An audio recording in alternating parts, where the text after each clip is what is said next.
дошли на нашето събитие. Бих искала да изразя благодарност на всички вас, които сте вие ученици от Константин Киров философ, ученици от частна езикова гимназия Стоян Савиев, от училище Любов Дъргатов, от училище Христо Гагаров и най-вече на вас и на вашите учители, които ви мотивираха, запознаха и благодарение от това стигата.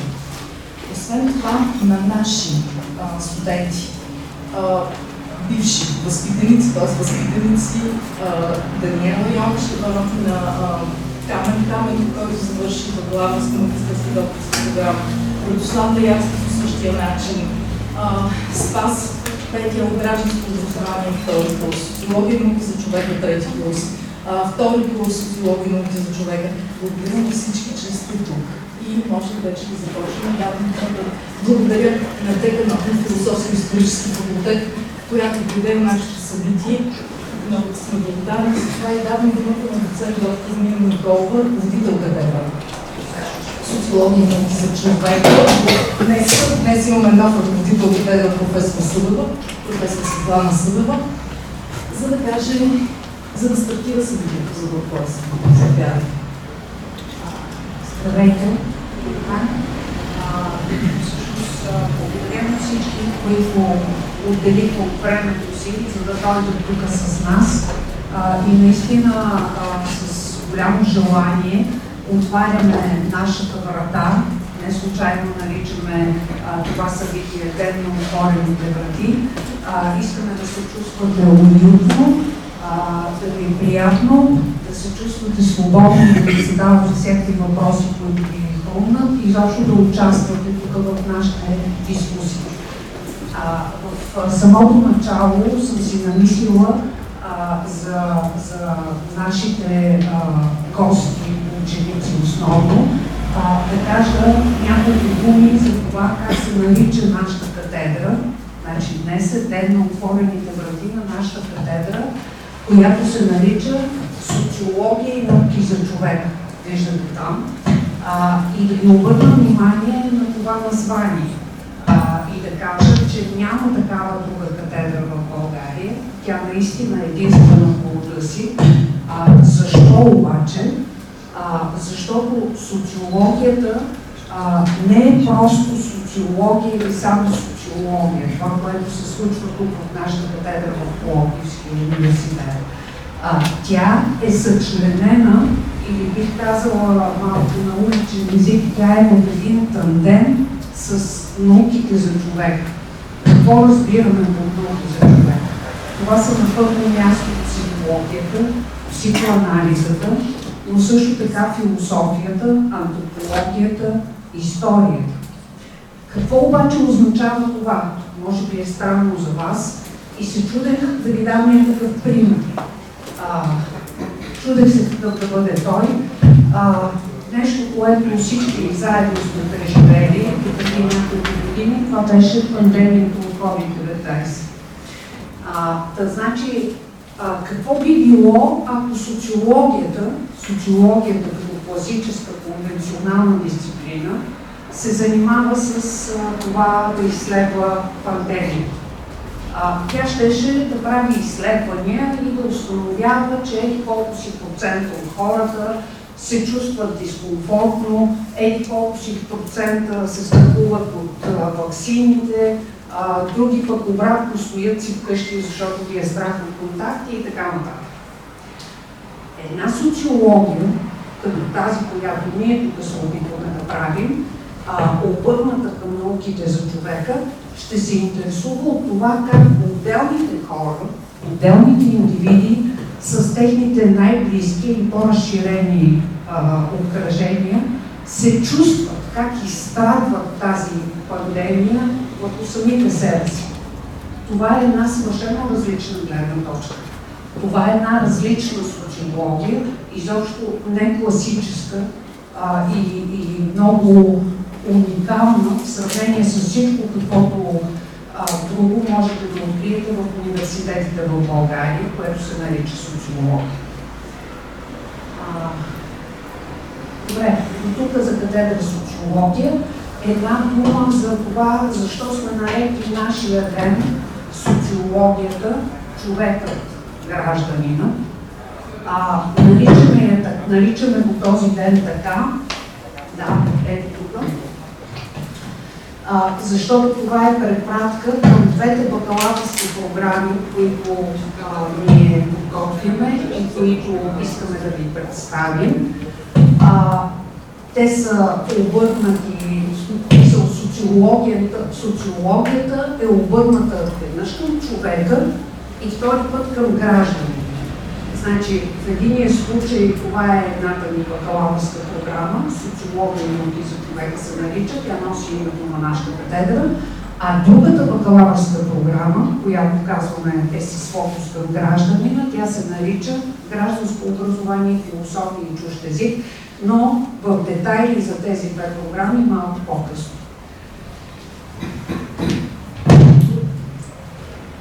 Благодаря на доцент Николова. Катедра социология и науки за човека е част от Пловдивския университет и в философско-исторически факултет на Пловдивския университет и в декана на философско-исторически факултет и бих дала думата за две изречения относно факултета. Благодаря, колеги. Много е хубаво това, което правите и много се радвам на тази пълна зала. Тъй като преди малко имах една уникална лекция с своите студенти, толкова отдавна ми се беше случвало, аз им казах, отдавна не съм се забавлявала толкова на моя лекция. Така че настроението се пренесе и в залата. Нашия факултет е едно много интересно място, защото освен социология и науки за човека, то е място на още поне 14 бакалавърски програми, които са по история, археология, по теология, философия, също така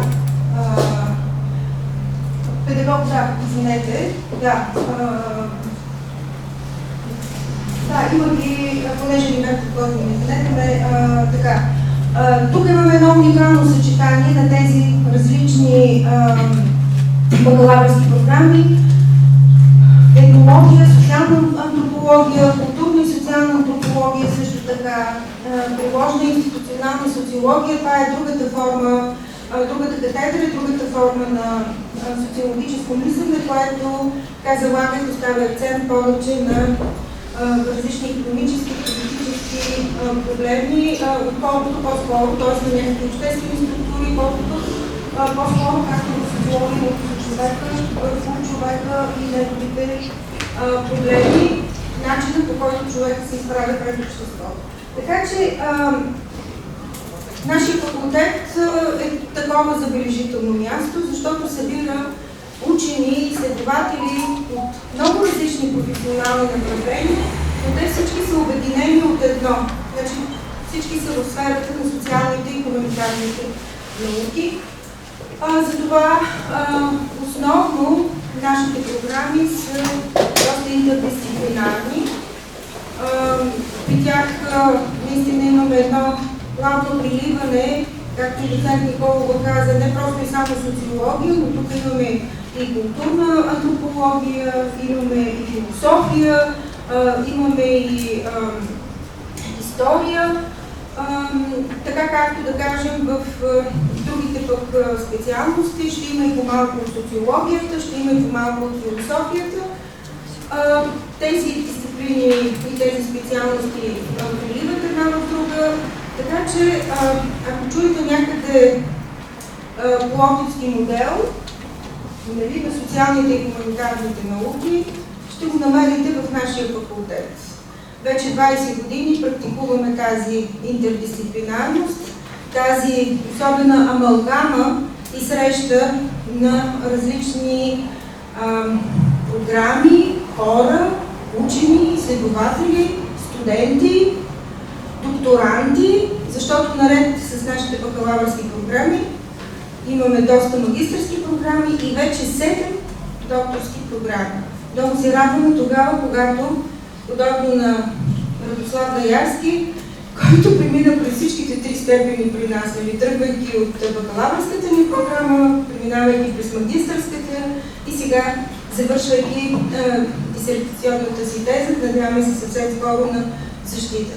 Така че, колеги, бъдеще наши колеги, надявам се, добре сте дошли в това интересно място. Тук винаги приемаме с отворени врати, с отворени души и отворени сърца. Така че сме готови за вас да ви посрещнем с добре дошли.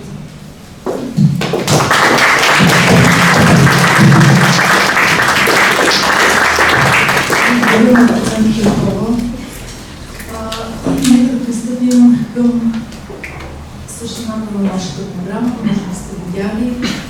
Първо ще ви провокираме с 2 интересни дискусии, след което ще дадем подробности в съдържателно отношение относно едната и другата бакалавърска програма, възможности за реализация, начин на прием в бакалавърските програми и технически подробности относно кандидатстване в Българския университет.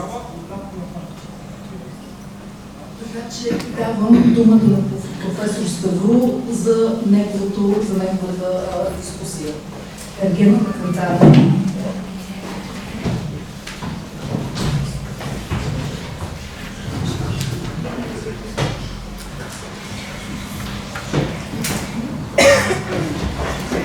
Здравейте от мен. Аз съм Стоян Ставов, много се радвам наистина този интерес. Целта ни беше да го провокираме и се надявам, че сме успели и ще успеем да отговорим на нашата провокация. Аз преподавам няколко курса, отличил биоправна сигурност. За да представите какъв контекст също се чуете и неща за ерген. След малко ще влезе и самия ерген.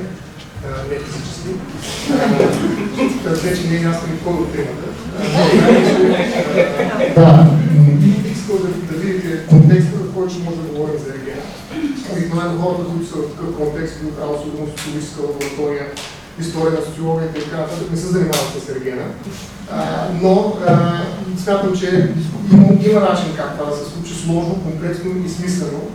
Така че особено в един от курсовете, който се нарича социологическа лаборатория, аз там се позволявам през различни методологически рамки да експериментирам точно такива теми, които са провокативни и на пръв поглед трудно превръщане в обект на научно изследване. Според мен е изключително наложително това нещо да се случва и в университета, така че в такъв курс социологическа лаборатория, който е динамично позволява наред с методологията да експериментирам с определени теми, които са по-предизвикателни, да правят, така че ако станете част от нашия факултет, нашата катедра и нашата програма, с колегите ще продължим да правим тези провокации. До тук с въведението ви веднага задавам въпроса, колко от вас са гледали въпросите, виждате, те са 2, ергената е кантар и надявам се, че тези, които са наясно, да ограничават двата формата, които имам предвид. Но може само да видя колко хора гледат едно от двете поне. Няма нищо лоша в това, първо да кажа, се задавам. Гледам много внимателно. Така че, да, добре. Не е много по-малко от половината. Сигурно има една трета, която се признава. Но така иначе, следващия въпрос е защо го гледате? С 2-3 думи, защо не го гледате? Тези, които първека позитивно да започнем. Защо гледате? Имате ли си някакво обяснение? Не знам колко внимателно го гледате, т.е. колко често го гледате. Дали това се е превърнало част от структурите на ежедневния си. Или всъщност само твърде един поглед. За сир. Да. Това е номер едно. Попитахме 100 човека и те отговорили сир едно. Така. Друго. Чакай. Да. Добре.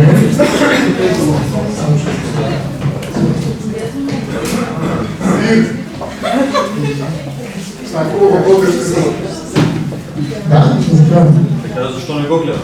Добре. За сир. Какъв сир има да не го гледате? Не, просто ми се струва безмислено. Защото е сир. Защото е безмислено. Не, по-скоро е. Да, защото е... Всъщност сир с икрата ли се пише? Не, не е използван. Може да използвам. Сърка? Добре. Безмислено. Защо е безсмислено? Какъв смисъл вкарвате в гледането на телевизия или не гледате телевизия по принцип? Аз начало не гледам, но това според мен е формат, който хората, които влизат вътре, целта им е далеч различно от това, което е показано. Като, например, набиране на популярност или някакъв личен интерес. Добре. Други? Изтрия първо правописите. Да, заповядайте. Ами, като цяло този гена първо е социален експеримент, нали, създаден за социален експеримент. И според мен е много интересно да видиш как, например, те се бират там, нали, сега са, да кажем, 20 жени с 3 мъже. Това в живота няма къде да го видиш и просто наблюдаваш как всъщност действията на хората, как мислят, как ги предизвикват чрез провокации. И е интересно те как реагират и какво ще се случи. И това също не е само за Сир, в смисъл да, ти гледаш и за Сир, поне и аз гледам за Сир, но е интересно да видиш хората как мислят и после, когато излезнат, правят подкасти, където говорят и обясняват всяка стъпка, защо се направят и това е интересно. Ама ще кажа, че това е някакъв опит също. Опит за какво? Опит. Има ли някакъв този социален експеримент, освен интересно е, всичко, което ще казвам, отделно, интересно, изличате ли някакъв опит?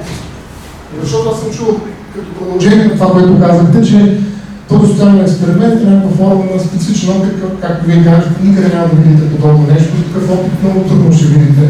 Ами, опит единствено може да вземеш от това какво да не правиш и как да изглеждаш отстрани, защото ти не можеш да видиш отстрани как изглеждаш, обаче когато виждаш някакви постъпки на хора и знаеш, че ти по-добре да не ги правиш, защото отстрани изглежда адски грозно и смешно. Когато една жена прави някакви неща за мъжа, само за да го впечатли или пък обратното. Тоест да се получим от грешките на другите. Да, може така да се. Добре. Благодаря. Други? Доста неща е там тук. Гледаш как да не стигнеш дъното на едно личностно развитие. Да. Примерно как тези хора са ударили дъното на тяхното развитие на личността и просто не могат и просто гледат да си го покажат някакси на по-голяма публика. С идеята, че от тях става нещо и че са готови да направят нещо за любовта в тяхния живот. Да. Добре.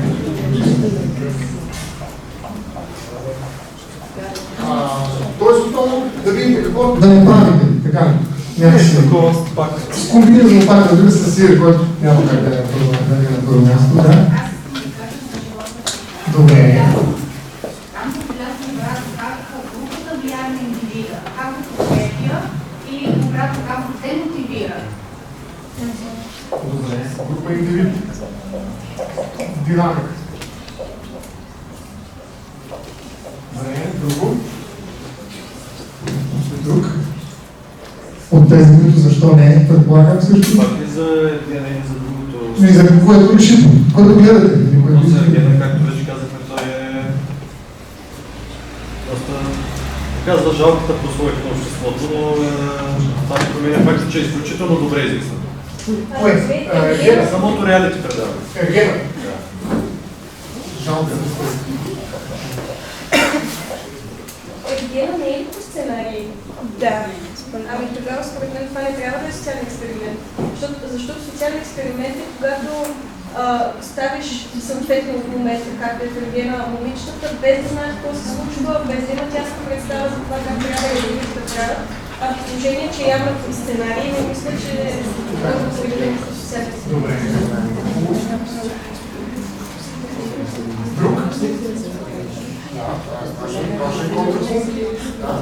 Ами аз лично не гледам подобни предавания, защото те не ми дават нищо да се развивам с тях. По-скоро деградирам. Целта на големите медии е да правят пари с безрегли. И са намерили точната рецепта Пустотия. Значи, това е според вас хората, които гледат Защото, доколко разбирам, за вас това са успешни предавания. Също беше казано. Успешно. Всичко успяват с простотия и свири. Така. Да. Което някои наричат експеримент, други опит. Вие го наричате простотия. Добре? Трябва да има конфликт, той е така генеративен. Добре, простотия. А защо хората имат нужда? Защо това е успешно? Защото това е смешно на хората. За тях простотията е смешна. Добре, смях.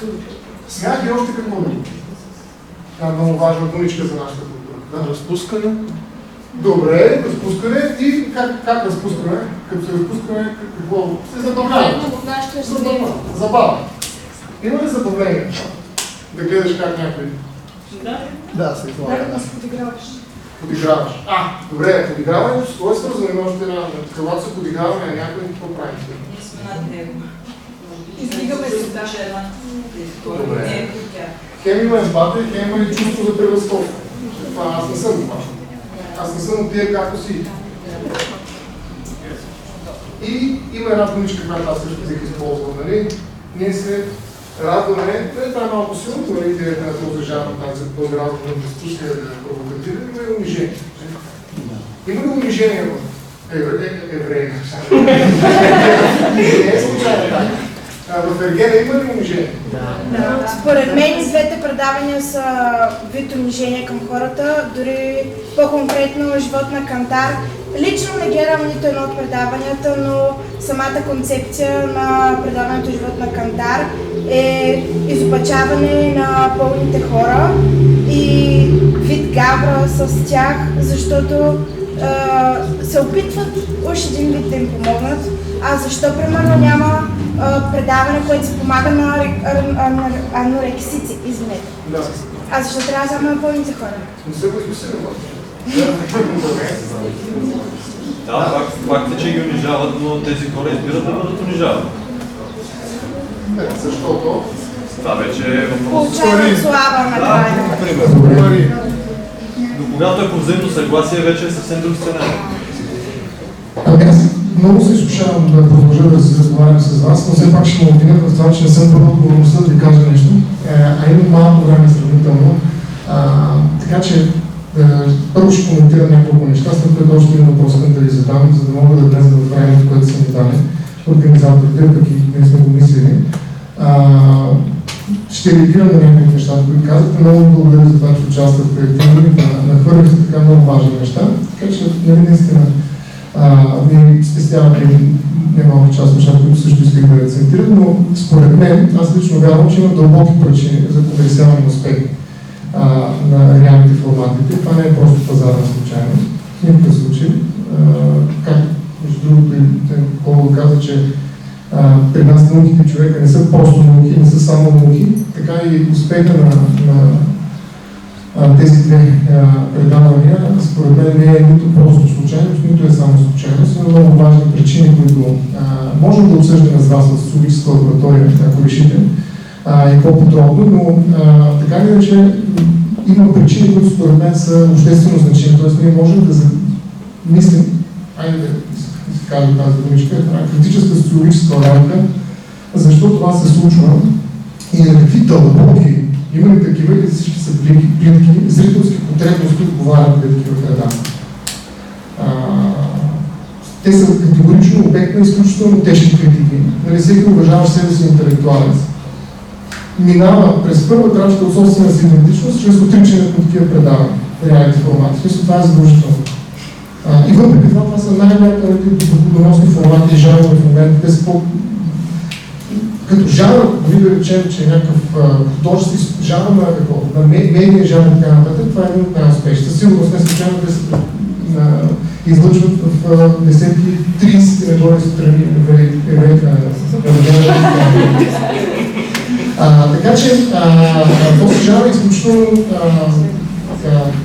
не просто господстващ, а изключително популярен, като хората дори се крият, което също е много важно. Нека за кой гласувахме, някой друг, но също не гласува за някой друг, тук и същото го има. Има един някакси срам да го каже човек, но въпреки това гледа много редовно определени предавания, от които се отвръщава.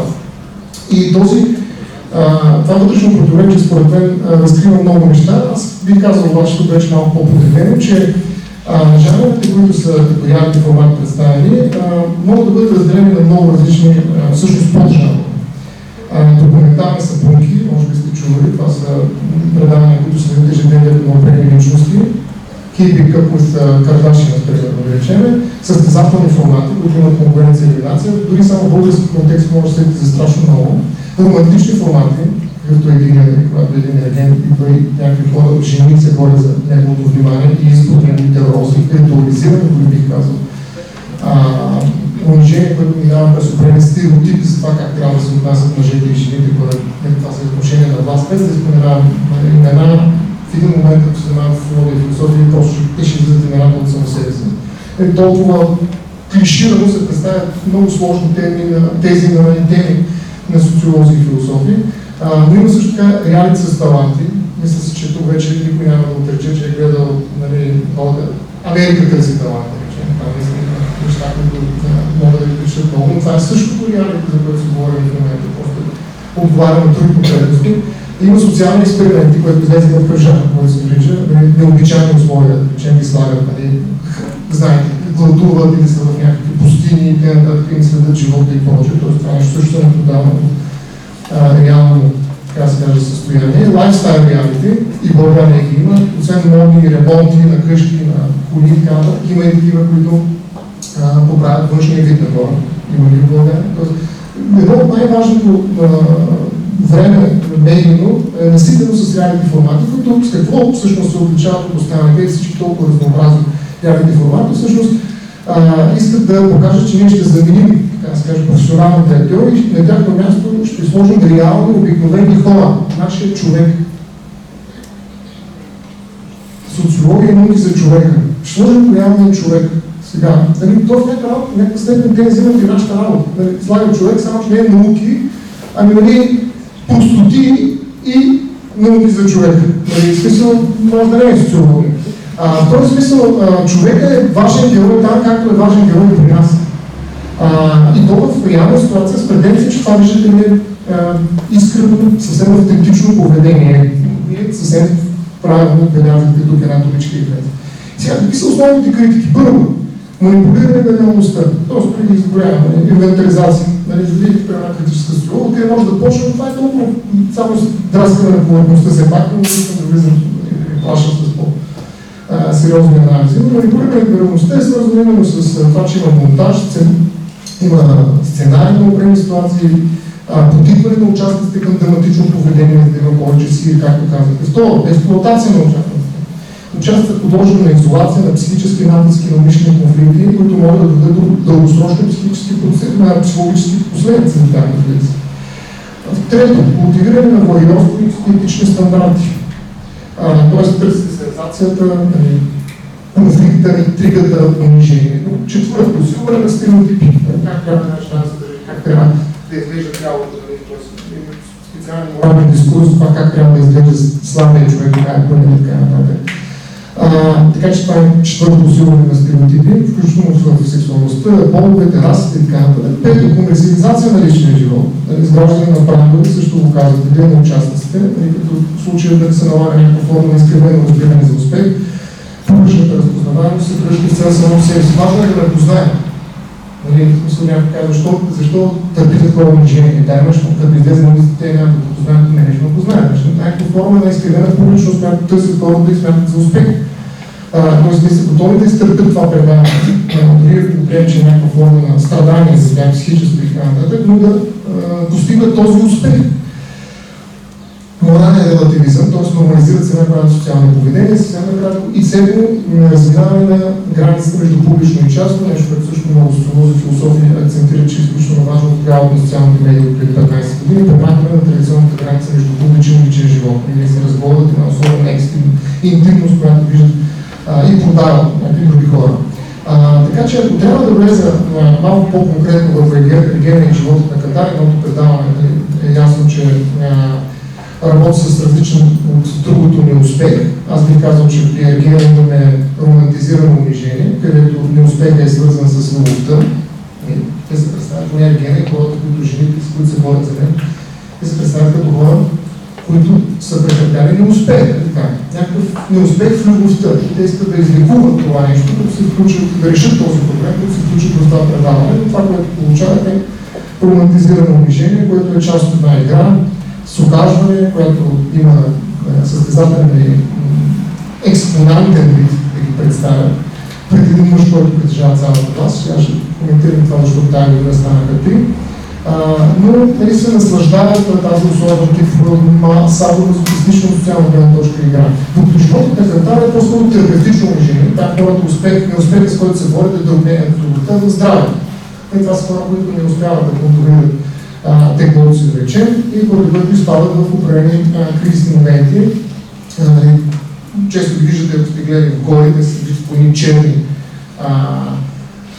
черно бельо, застават горе върху един кантари и са мери там колко килограми са падали, тя се така. Тоест, буквално са оборени не само като метафоричен смисъл, но и в чисто физически, по време на тренировки се мъчат, плачат вина, различни кризи, преглъщат вината си и така нататък. Тоест, много работят с едно публично засрамване, което при живот на кантара е много по-сериозно. Имаме други формати, като един от АДА, който така вече съвсем експлоатира хелскичното публичното засрамване и крещението по участниците. Който е специализиран в това отношение, да речем. Но въпреки всичко общите механизми са същите. Фокус върху личния неуспех, неуспех в здравето, превръщане, трансформация на личния живот в спектакъл. Нали, трябва да се спечели любовта, да се спечели здравословния живот, но по един експонантен начин, често резултат обаче на външни манипулации и монтаж. Войорски елемент и драматургия, която цели конфликт или всякакви форми на кризи, които те обикновено се прекъсват от какво, разбира се, от реклама, от реклами. С това се вижда, да може да разберете какво е било най-важно на режисьора, когато видите къде ви спира за реклама. Целият формат и подсилване на културни стереотипи. Тоест, това не са. В този смисъл беше много хубаво това, което излезе, че на социалния експеримент беше противопоставено какво беше, че има деградиране по-скоро имаше една много важна сценарий, да, но всъщност статукво даже бих казал по нещо. Но всъщност това са формати, които поддържат статуквото през стереотипите. Почти с нищо не се експериментира там, между другото. Само да фърля няма време да не искам дали дори някой. Единствено, с което се експериментира, може би е с нашето внимание. На какво ще кликнем, на какво ще реагираме. Така че за мен, обобщавайки най-общо, ако трябва да посоча едно нещо, което бих поставил под съмнение в иначе тази дисциплинираща власт, която виждаме, дисциплиниран дискурс, в един случай се дисциплинира така, че мъжът да хареса да спечели любовта, другия тялото да стане здравословно, слабо и така нататък. Е, че има един неолибералистичен индивидуализъм, който казва, успехът е персонализиран. При вас също излезе като текст, като израз, че всъщност това са хора, които не са успели заради свои лични проблеми, индивидуални особености и затова те трябва да влезат в един формат, който ги дисциплинира. Но всъщност какво се случва, това, което социологията много държи да извади на преден план, което надявам се, че и не го правим в нашите курсове учебни, игнорира се контекста, игнорират се и структурните предопределености, които водят всъщност до този неуспех, ако изобщо го дефинираме като такъв. Тоест има много по-сериозни причини за неуспеха, може би, от това, че не е красива или че е дебела с извинение някой или някоя. Всъщност има много по-дълбоки причини. Но те не са интересни. От тях си е трудно. Трябва да в университета, наука може би, но не е сири наука. Сира за човек. Социология и сира за човек. Така че във всички случаи тази публичност, която е дадена на неуспеха, е силно изкривена и най-малкото тя игнорира, заличава много важни фактори, които социологията изследва, които критическа социология може да извади и да ви покаже. Да разберете защо. И тук е въпросът, последният въпрос.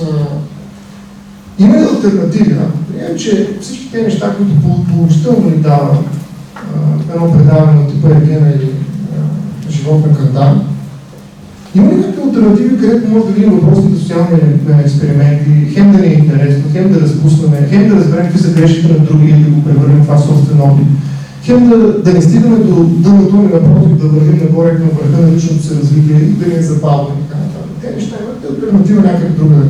Освен нали, разбира се, в нашите магистрски бакалавърски програми. Да? Социализация. Социализация. Когато всъщност ти излезеш навън и се срещаш с хора, придобиваш опит спрямо техния. Реални хора. Да. Защото това е реалити хора, които са реални социализация. Тоест, реално общуване са живи хора, автентични, без да има някой, който да режи след това, това го надмира какво. И най-вече не ви прекъсват за рекламата. Добре, други алтернативи? Образователна дейността ни богат, например. Там, примерно, докато гледаш, ще се образоваш в някаква степен. Научаваш нещо ново. Според мен би трябвало и това да го има. Добре. Документални такива или образователни?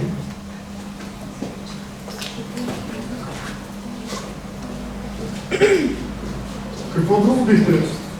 Тези, които не го гледат, какво гледат всъщност или какво го заместват? Да. Изкуство, театър.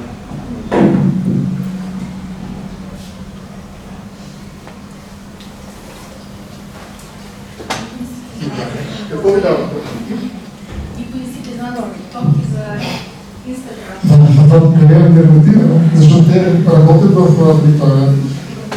Кроспорт, има кръстосане, облождане между бързите медии като TikTok и те са там през цялото време, когато не ги дават в ефир, те са в TikTok или в всички Reels, всякакви бързи такива къси медии и възпроизвеждат непрекъснато.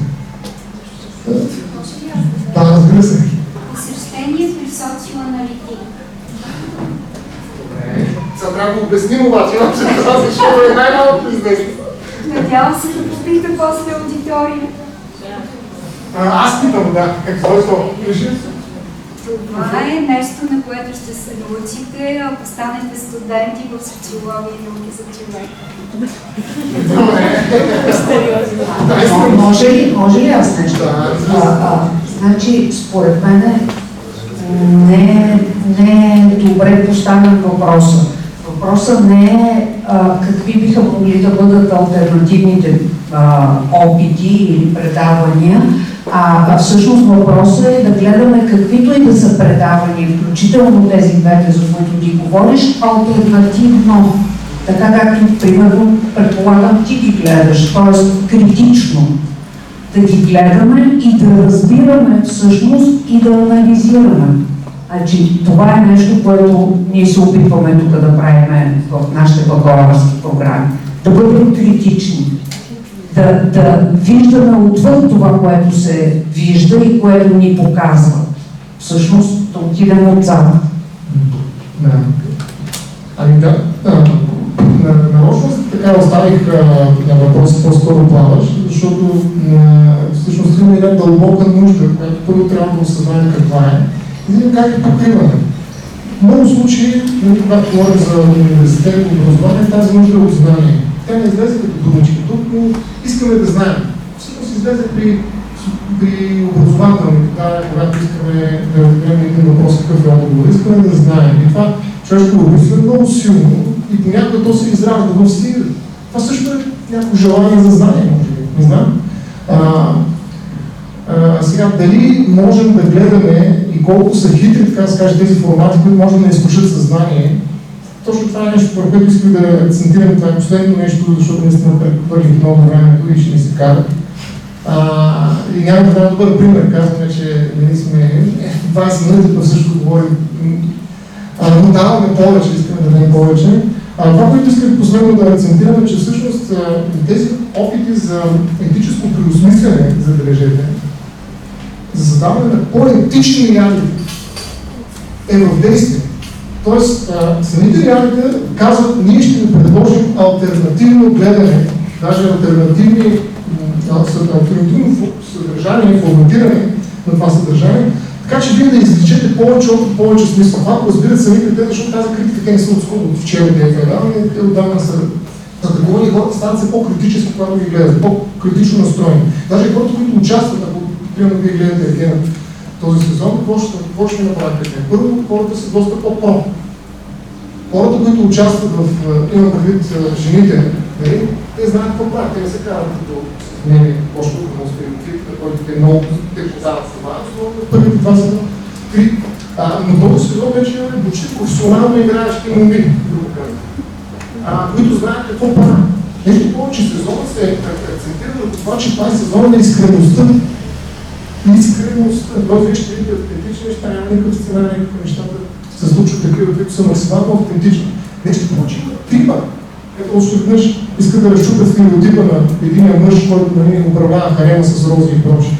Не случайно го правят това нещо. Те се опитват да тази тенденция, която се забелязва и в Кантара, където виждате, че всъщност наистина другите въздействат положително на индивиди. Те се подкрепят. Там конкуренцията всъщност е заменена от опит за хармонично взаимодействие, така че всеки да сам стените. Има награда за бележете. И това е част от този процес, който също искам да акцентирам. Награда за този, който успее да свали най-много килограми, въпреки че е отпадна от предаването. Тоест е извън формата, но накрая ще го премерят, ще дадат 15 000 лева.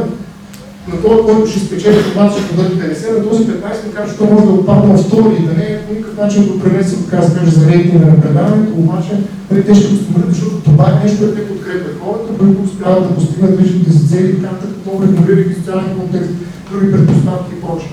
Но така да че има опит за етическо пресътворяване на образа на реални формати, на реални предпоставки. Тези, които смятат, че е реалността, да сме един нормативен елемент, който се бори срещу стереотипите и един вид срещу едва место тук. И според мен това е вече, как да кажа, нов етап в развитието на тези реални формати. Дори в Hell's Kitchen виждаме един безсмеещ диктатор, като приятел, който се опитва в някаква степен да установи човешки отношения, т.е. отново се опитва да има етически образ. Но за да не продължавам така, че точно тук започва интересното, само ще кажа, че това вече, според мен, е гнездо, в което ние можем да поставим много автори. Бюркин, Вебер, Хана Аренд. Каквото се сетите, има какво да кажем по тези неща. Гидебор, много автори, социолози, с които ние работим. Има какво да кажем и дори да не сте ги чували, а Ергена ви накара да чуете какво е това нещо и благодарим Ергена. И ние ти благодарим, Стоян.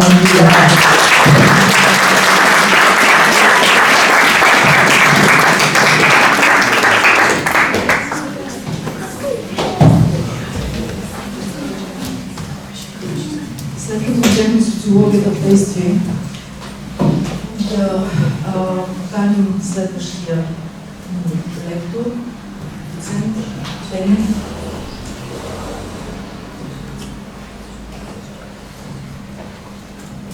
Дарин Пенев, философски залози на краката в Чичовци.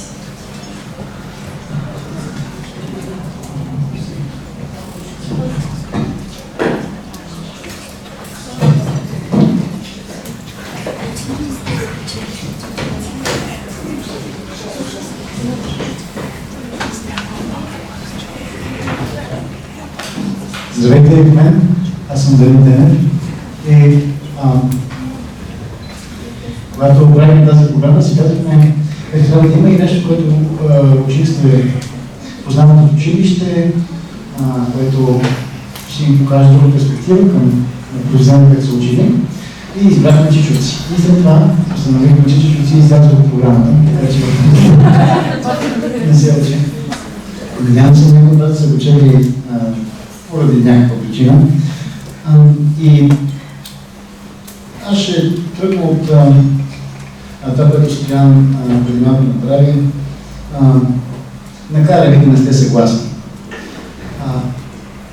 И въпросът за консенсуса, за съгласието е важен въпрос за това време, в което живеем, за това общество, в което живеем. Интересно, че в повестта Чичовци, не знам дали сте чели, но тя започва с въпроса за съгласието. Тя започва, когато двамата главни персонажи, няма главни персонажи, но двама от по-главните персонажи, Варлам Купринарката с пряко Перигон, което е име на български прокурор, и Иван Зеленосъзов са избрани за църковни настоятели.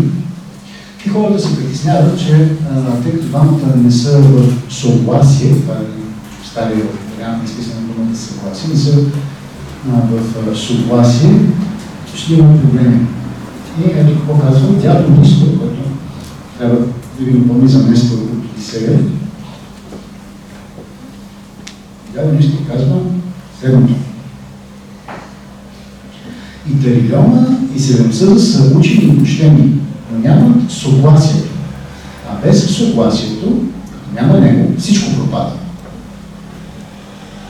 Като това е истина, може би е тривиална истина. Въпросът е, че цялата повест на Зеков ще върви срещу тази тривиална истина. Ще наскрива една друга истина, която е зад тази, която е под тази, която е подрима.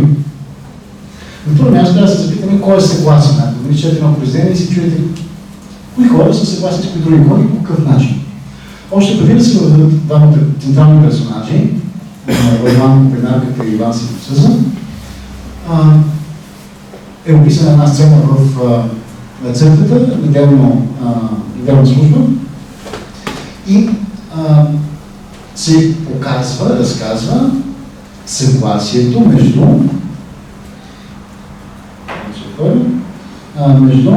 първенците, които са седнали в тронове, облечени в дълги, богати дълги кожуси. И които коментират всички останали надменно с клиширани фрази. Виж, това дълъг принтира и веднага другия го приглася точно така и всички тези първенци са съгласни. После има един втори момент, който много явно на преден план и изкарано съгласието. Има един герой Хаджи Симеон, който сигурно си спомняте много герой, с която е в Подигото, сигурно си спомняте Подигото, и той така постоянно се съгласява с всички. Той, например, въобще се трябва да възразява. И така се говори с хората. Хаджи Симеон казва: дъждовни облаци и Ненчо. Ще завали, ще обърка на Хармания, казва Ненчо. Ще завали Ненчо, без друго ще завали Хем Редър. На което Ненчо отговаря: Господ, знай пак, има вятър от западата, ще разнесе дъжда. И аз това казвам, ще го разнесе Ненчо. Дъжд няма да има. Нито капка Ненчо. Какво виждате тук? Знам ли по-човека, но и в двата случая всъщност съгласието показва поддържане на благословия работа. Има някой, който казва как трябва да се решава, и се съгласяват. Съгласието не е естествено състояние. Съгласието е поддържане на благословия иерархия, което какво прави? Което ограничава какво виждаш и какво можеш да кажеш. Съгласието означава ние да виждаме нещата по определен начин и да можем да казваме нещата, да можем да кажем друго. А сега за несъгласие. Какво ни разказва тази повед за несъгласие? Естествено, в центъра са тези двама хабазани, Иван Зеленосъзов и Роман Компиданката, които на времето спорили за някакъв кърчук, съдили се, ходили до съдилища. И после и те, и съпругите им се кълнат и се карат. И това стига своя пик в един момент в повестта, когато единият натопява котката на другия, тя е бяла хубава котка в черна боя и я пуска вече да ходи по чашарките на другия. Другия закачил. Ако не сте учени, няма става да не казвам да прочетете много хубава повестта. Закача гръбнака на един шаран на вратата на своя враг. Но би било да си мисли, че само това е несъгласие. Несъгласие има на най-разнообразни места и постоянно. Значи, тази повест постоянно виждаме липса на консенсус и къвки, и пререкания, и караници. Карат се Хаджи Симеон, който винаги е съгласен с всички, се кара се Иван Чуйотата, постоянно ще се тръгват. Карат се волтерианци срещу елинисти, всъщност става дума за различни схващания за това какво трябва да остане в български език. И се оказва, че има хората, които настояват да се пише от църковно-славянски, които настояват да се пише местното от църковно-славянски, но да запази идиотата и така нататък. Карат се Мичо Президето, който е русофил, с Чурбаджин Николати, който пък учат турците. Най-сетне, разбира се, има голямото несъгласие, което е фон на всичко, което се случва, несъгласието с съществуващата османска власт. Значи има много видове несъгласие. И това, което аз искам да ви предложа, как сега да мислим това несъгласие. Ако съгласието е нещо, което поддържа съществуващи отношения на подчинение, разбира се, не бива да го разбирате, в смисъл, че веднага трябва да спрете да бъдете съгласни с каквото идея да ви казвате вашите учители. Все пак несъгласието предполага различни позиции, които ви дават нови перспективи, разкриват и нови неща за виждане, нови начини за виждане и позволяват да казвате нещата, които че не може да кажете. Това се вижда много ясно с примера с котката. Имате две котки. Несъгласието поражда, как кажа, налага различни начини да виждаш. На бялото да кажеш черно. Не е случайно, че котката се оказва в центъра на този конфликт. Тя ни показва две различни лица на същата котка. И котката, която ние вижда като черна, започва да прави бели, започва да става следи в къщата на другия. Или споровете за езика. Какво са споровете за езика? Това е проблем, който 60-те години на 19 век след Равновесието, когато все още не е ясно какъв трябва да е български език. Но това означава, че все още е много осезаемо, хората могат да го усетят как в единия български език има много езици. И точно за да знаете, има такива анализи на литературоведи и други, да кажем на Валерий Стефанов, имаше един текст преди време, чичовци лингвисти, в който той разгледаваше как всеки от героите говори по специфичен начин. Представете, това е писател, че в момента да кажеш от 30 героя, всеки да има специфичен начин на говорене. Той анализираше и диалекти, текста на Валерий Стефанов. Но и диалекти са диалекти, хората говорят различно. И това, че говорят различно, може да е причина на несъгласие, но това е причина през несъгласието ние да чуем другите възможности. Повечето езиков на вид един език. Днес нещата приключват в повестта с това, че Иван Седем Суза занася един плакат там при управляващия бей, който е намерил на вратата на Варван Копенарката. Плакат, който според него е прокламация за революция и имало картинка на Точи Войвода и Берия казва, добре, кой ще ми прочете сега какво пише тук, да знаем как да кажем Варван Копенарката. И отново виждаме съгласие, третото съгласие в повестта, когато всички чурбаджии около Берия отказват да прочетат. Казват, ние това не можем да го четем, това не е толкова опасно, не искаме да го. И отказват. И викат учител. Учител е този, който чете. И той прочита и започва да се смее, защото се оказва, че това не е никаква прокламация. Трябва да бъде картинка на самия Иван Седем Суза, на това листче, която да го усмива. Но пратната стане на листа, включва пък картина на Варван Копенарката и това е дело на Иван Чуйовски, който иска да се подиграе на Варван. Това се нарича сатира. Сатирата е някакъв тип социална фотографка, която включва тези две карикатури. Но забележете, всъщност, докато има съгласие, никой около Берия не вижда какво е нарисувано. Една когато се появи несъгласие, може да се види, че всъщност са нарисувани други лица и пише нещо различно. За първа точно тогава може да се прочете. И така, аз няма да тук ще мисля да кажа последните си думи, това, което исках. Няма справедливост, която е стъпила само на съгласие. Съгласието поддържа, както казах, властови иерархии и неравенство. Поддържа отношение на подчинение. Несъгласието отваря възможността да виждаме други начини, да виждаме други неща, нови неща, но и да казваме други неща. И така поддържа пътя към справедливостта. Благодаря.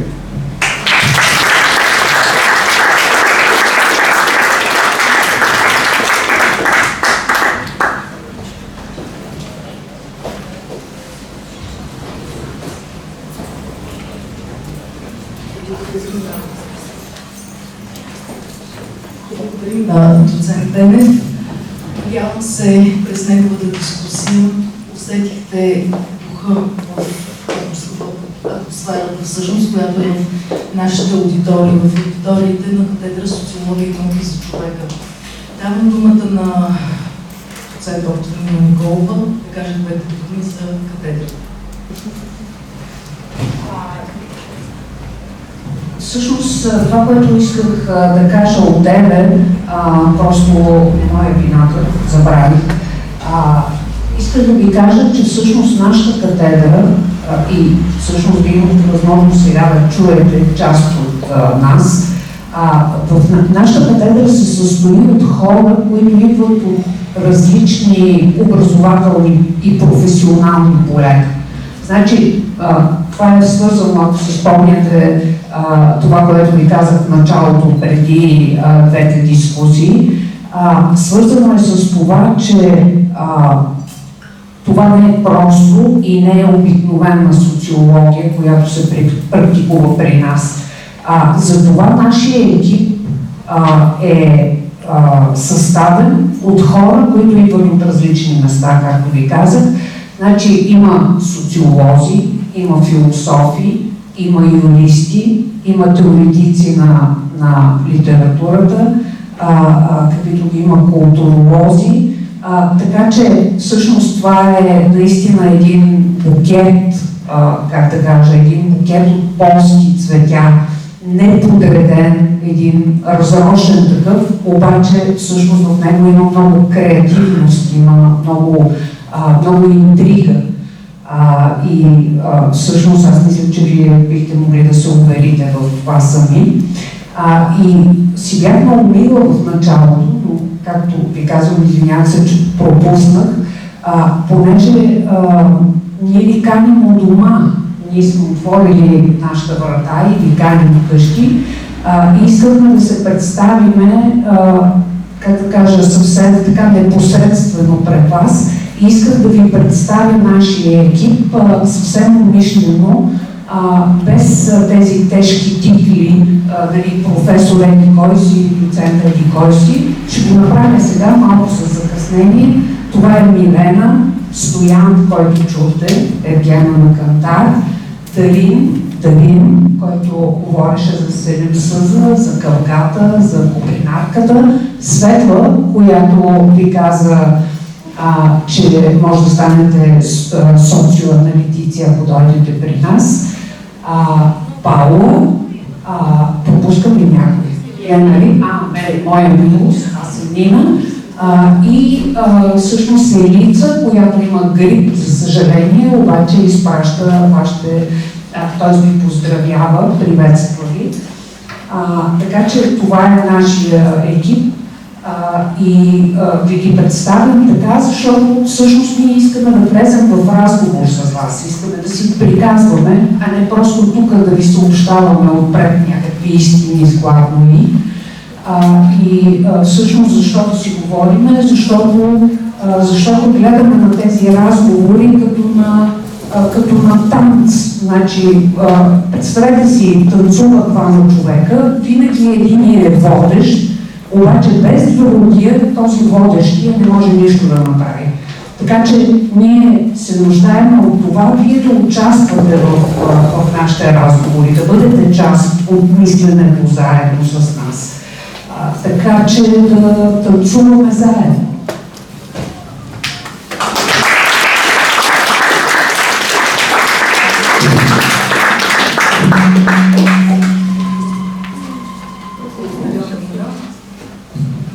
Благодаря на Нина. И нека започнем с представяне на спецификата на всяка една от двете бакалавърски програми. Бакалавърска програма Социология и науки за човека, Светлана Събева и Паула Ангелова. Заповядайте.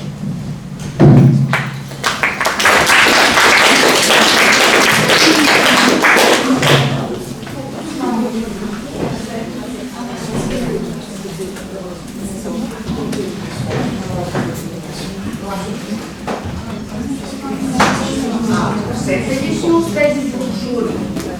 Сете ли си от нашите брошури?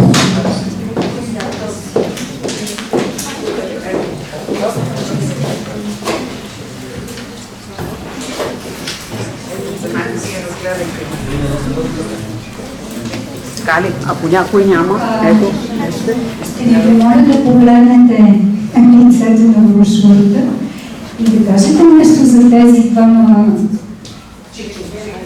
чичовци. Познати ли са ви? Има ли някой, който да има някакво предположение? Ти не е Карл Маркс, социолог. Разбира се. А другия? Някой казва Фройд.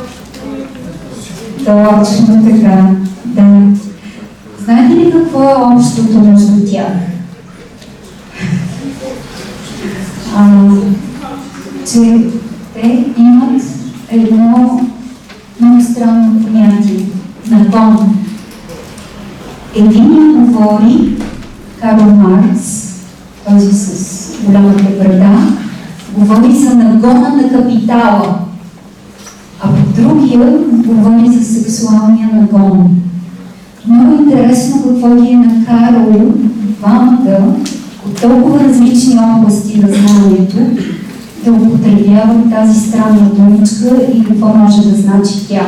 Аз съм сигурна, че вие знаете какво значи, но с нея искам да въведа нещо, което прави социологията, за разлика от всички други останали науки за обществото. Вие не сте учили социология в училище, за съжаление, когато моите колеги и приятели говориха, че това е една класическа социология и така нататък. Вие няма откъде да знаете каква е класическата социология, каква е социологията изобщо, за да направите тази разлика, но това са нашите предразсъдъци. Ние си мислим, че хората трябва да знаят това, което ние знаем.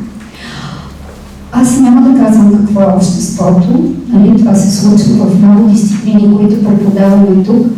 Само искам да ви кажа, че всичко това, което вие правихте като страхотно талантливи социолози, когато си говорихте с Стоян и отговаряхте на неговата анкета и когато слушахте толкова се интригувам от това, което говореше с Дарин, говореше Дарин, вие несъмнено разбирате какво е обществото по начина, по който то е нещо, казваме, фронтално.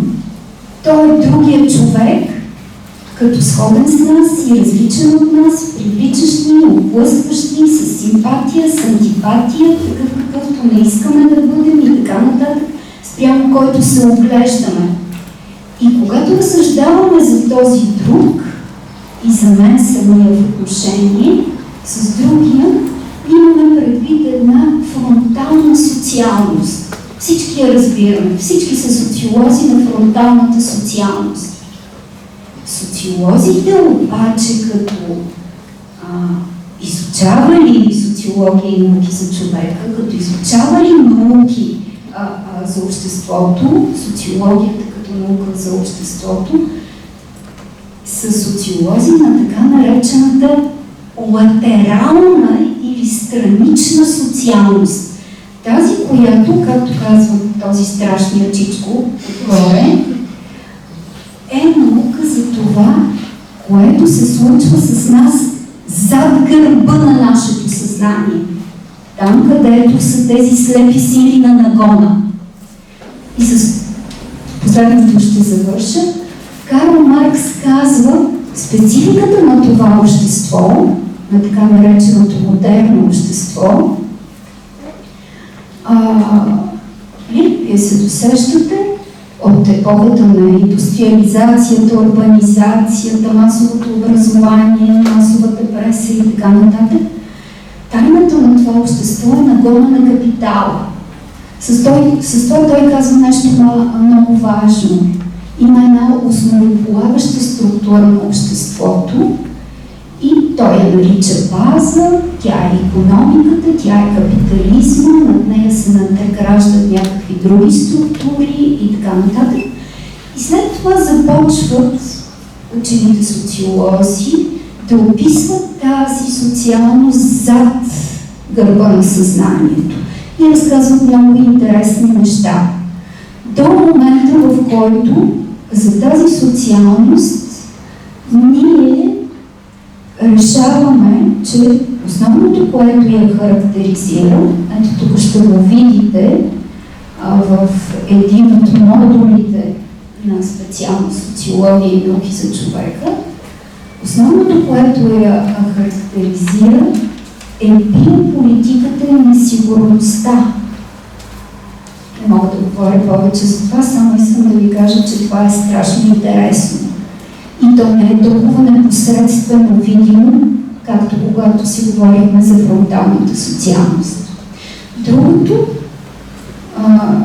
което някакси изглеждаше по-близко и на което многократно се позовахме, и аз затова ви пратих да ходите на социоаналитик или самите вие да станете социоаналитици, е модула социоанализа и психоанализа. Но за да стигнете до там, трябва да изучите много базисни социологически, методологически дисциплини, които ще ви дадат занаята в ръце, в ръка, а този занаят се учи чрез така наречените методи. Значи, ако сте зъботехници, трябва да можете да правите зъби. Ако сте какво си, нали, също пак трябва нещо да можете да правите. Това, с което ние се учим да правим социология с социологическите методи.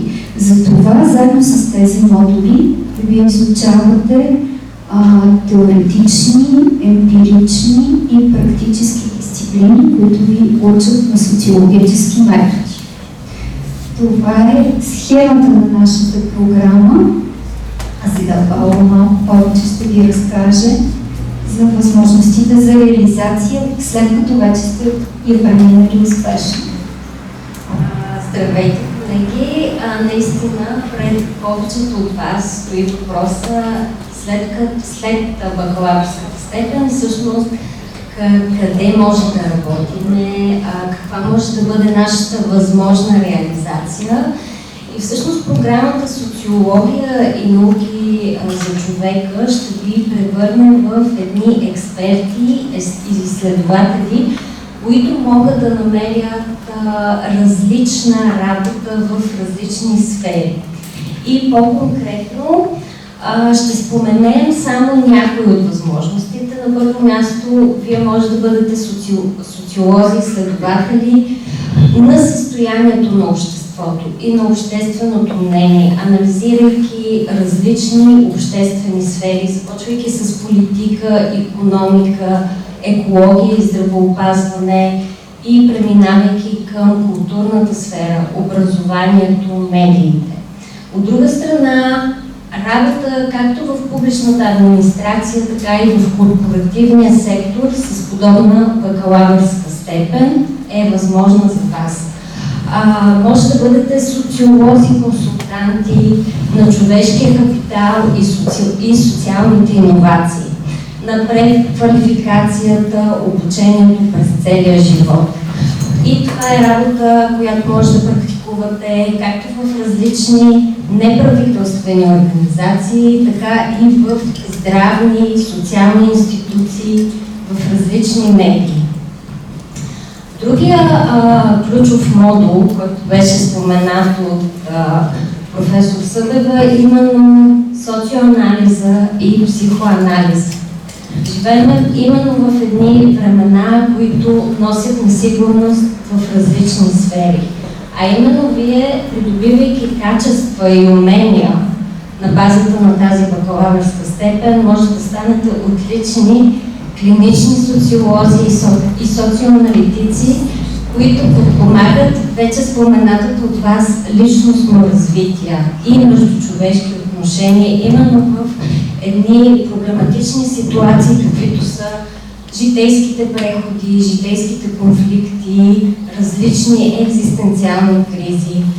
Точно в тази сфера на клиничната социология и социоанализата вие ще работите с различни специалисти от сферите на психичното здраве, образованието, социалните дейности и правоприлагането. От друга страна, вие ще съдействате, нали, тук вече застъпваме и гражданската позиция, която е втъкана в залога и на двете специалности, преодоляването на социалното страдание, което всеки от нас се среща под една или друга форма в дискриминация, изключване, различно символно и физическо насилие. Така че със сигурност тази бакалавърска програма ще развие така необходимите soft and social skills и наистина както корпоративната среда, така неправителствения сектор, различни държавни институции всъщност могат да бъдат бъдещото ви работно място, което ви чака.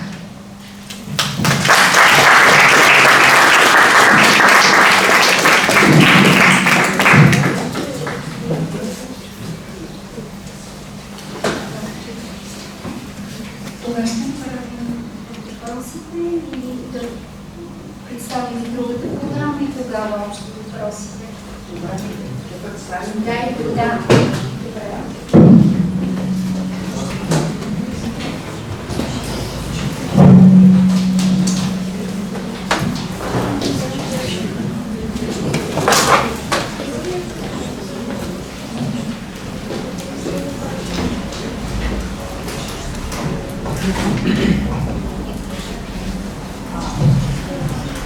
Ще бъдем максимално кратки.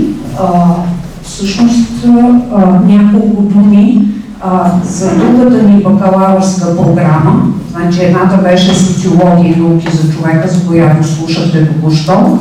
А сега ще ви кажем за гражданско образование, философия и чужд език. Това е бакалавърска програма, каквато е единствена по рода си в България. Няма друго такова съчетание между гражданско образование, философия и чужд език.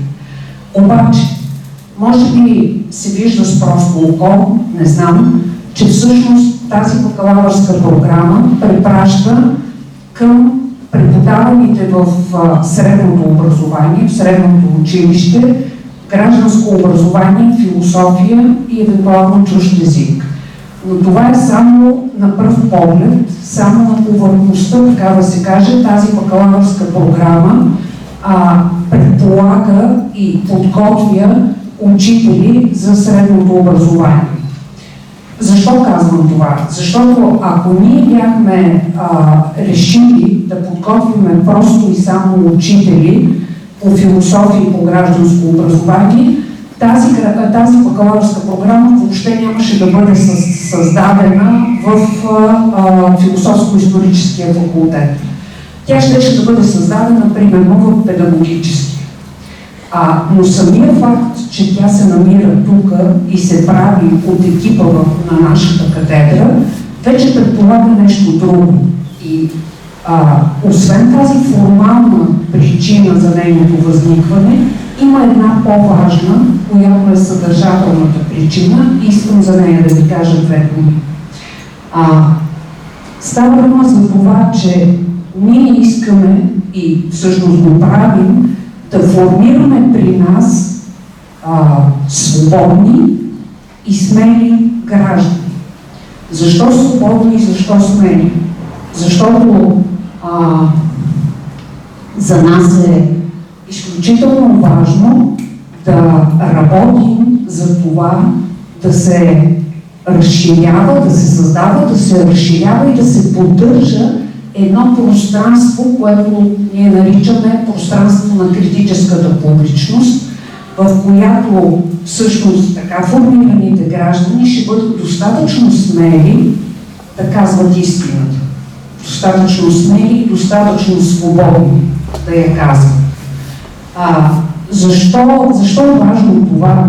Защото в тази критическа публичност, за която говоря, всъщност има вековна, бих казала, история в западните общества. За съжаление, в рамките на нашето българско общество, тя е съвсем млада. Тя съществува и по нея се работи едва от няколко десетилетия. И трябва да кажем, че всъщност напоследък тя отново е застрашена, тази критическа публичност. Това пространство на свободата и на смелостта да казваме истината. Затова Това е сериозното, важното нещо, което ние ви предлагаме, ако решите да дойдете да учите гражданско образование, философия и чужд език при нас.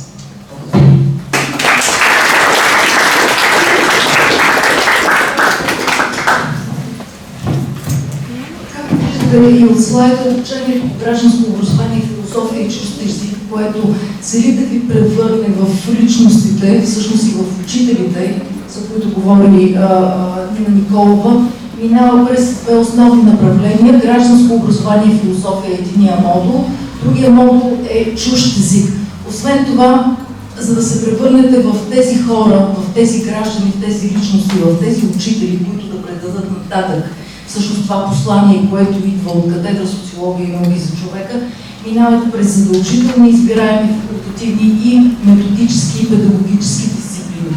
Задължителните дисциплини са насочени към придобиване на задълбочени философски и социологически познания, способности да се идентифицират проблемите около нас през тези теоретични призми и филологически познания за овладяването на чужд език.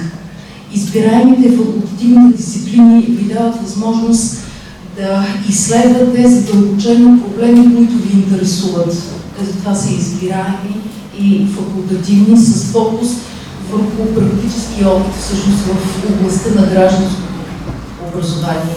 Методическите и педагогическите дисциплини от своя страна ви формират като учители по философия, по гражданско образование и по чужд език. Тези предмети формират структурата на учебния план на бакалавърска програма гражданско образование, философия и чужд език. Реализацията на завършилите бакалавърска програма гражданско образование, философия и чужд език или още ковче, както я наричаме ние, това е учител по философия, по гражданско образование и по чужд език в училищата, но в този, пак казвам, специфичен смисъл, за който говорим Нина Николова и на който ние много държим. Тази философска, тази критическа, тази социологическа формираност на критично отношение към това, което се случва около нас, в стремеж да се създаде едно действително истинско, реално функциониращо гражданско общество. Освен това, преводач, говорител или редактор в различни медии, обществени организации и частни фирми. Не просто преподаване на езика, но неговото практикуване като самостоятелна, като възможност за самостоятелна реализация. Експерти в правителствени и неправителствени организации в областта на социалната и културната политика и тук гражданското образование, което получавате, което ще може да практикувате, всъщност ще ви бъде изключително полезно. Експерт, който е в състояние да оцени ефектите, възможностите и рисковете в различни политики, в различни проекти, в различни решения, в множество области, социални, политически и културни дейности. Консултант в социалната работа, в социалните грижи, социалните дейности. Една изключително така важна работа, която е в компетентностите и способностите на завършилите бакалавърска програма. Освен това е консултант по кариерно развитие, връзки с обществеността, реклама, маркетинг, именно поради тези познания, които придобивате през социология, през философия, през гражданско образование и през езиковата си компетентност. Продължаването на обучението и двете магистърски програми предлагат възможно бакалавърски програми, извинявайте, аз вече ги произведох в магистри, решите си да решите. И двете магистърски програми могат, бакалавърски програми, завършвайки и двете бакалавърски програми, може да изберете да продължите обучението си в магистърските програми на нашата катедра. Това е от една страна гражданско образование и философия и от друга страна социоанализа и междучовешки отношения. Забележете, независимо дали завършвате бакалавърска програма ТОВЧЕ или бакалавърска програма СНЧ, вие може да изберете алтернативната. може да продължите да се развивате в това, например, ако завършите гражданско образование, да продължите с гражданско образование, но или в социоанализа, както и обратното. Възможностите, тези две магистърски програми са така, като се предлагат, са възможност и за завършилите двете бакалавърски програми, именно заради спецификата на преподаването. Много наши магистранти, ето Радослав Боярски е пример за това, пък и не само той, след завършването на магистърска програма записват докторска програма, социология, профил, нашия профил социология на науки за човека.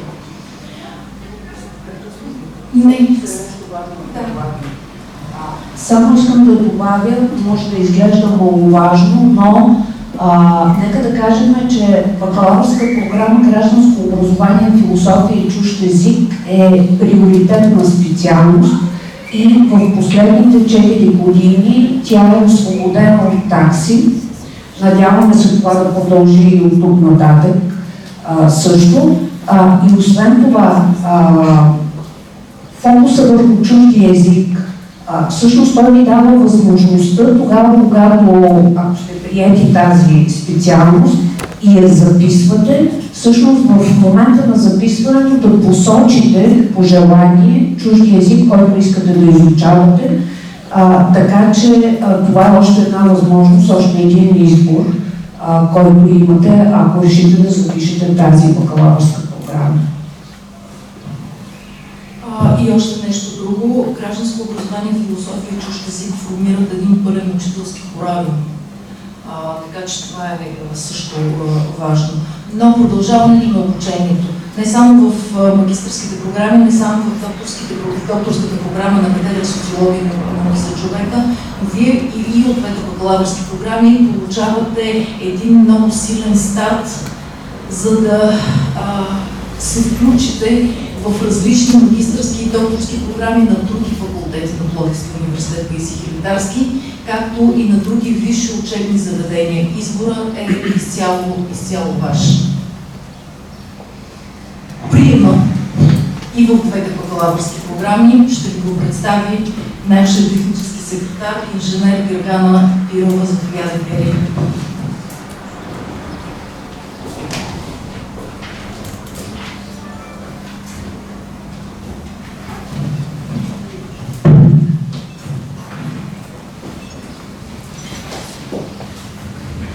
Здравейте и от мен и добре дошли на нашия ден на отворените врати.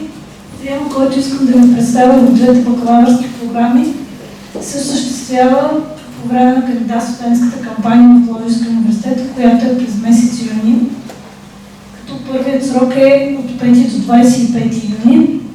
Възможно е да се кандидатства по 3 начина. Онлайн, чрез специални профили, които създавате в електронния портал на Пловдивския университет, в централните бюра за кандидатстване след средните училища, в които вие получавате инструкции във вашите училища. И на място в Пловдивския университет, където тази година приема ще бъде в спортната зала на Пловдивския университет на бульвар България. Като приема в двете бакалавърски програми става чрез ще стои оценката от изпит. Като изпит се приема както кандидат-студентски изпит, положен в Пловдивския университет, който може да бъде по български език, по история, по математика, по география или английски език, така и с изпит от държавен изпит, който може да бъде пак отново по български език, философия, география, икономика, история, цивилизация, биология и здравно образование, английски, немски, френски, испански или италиански език. Също така, като оценка от изпит може да се вземе и ако притежавате сертификат за чужд език. По английски, немски, френски, испански, италиански или руски език. И не на последно място по важност, ако сред вас има ученици, които са лауреати на олимпиади по философия и гражданско образование, история, цивилизация или математика. Като за кандидатстването се закупува специален документ с документи, който се подава само и единствено в книжарниците на Пловдивския университет. Няма независимо дали ги купувате от ректората или от книжарниците в новата сграда на университета. Само може подробности за всичко това, както виждате, можете от QR кодовете, ако кликнете в тях, всъщност да получите още подробности по нещата, които говорим. Имате думата за вашите въпроси.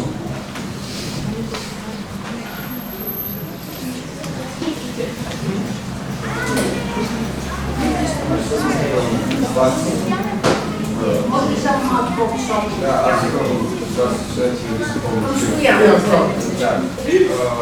Не е ли самото съчетание реалити шоу на сигурно? Хем шоу, хем реалити. Хем реалити, хем реално, хем шоу. Как да се